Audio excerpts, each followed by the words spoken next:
Кейбір адамдарға шындықты дәлелдеудің қажеті жоқ. Өйткені сен қанша дәлел айтсаң да, ол өзінің естігісі келгенін ғана естиді. Сен қанша ақталсаң да, сен туралы ойынан бас тартпайды. Бұрын мен осындай жағдайда қатты дәлелдеуге тырысатынмын. Қазір олай істемеймін.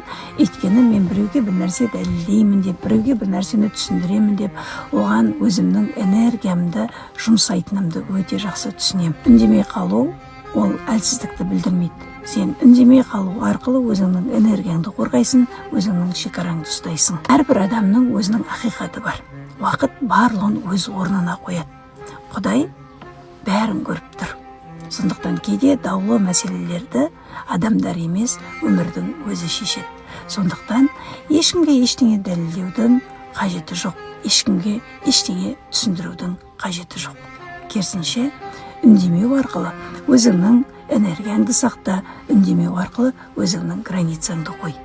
Парақшам пайдалы, тіркеліп алуды ұмытпа.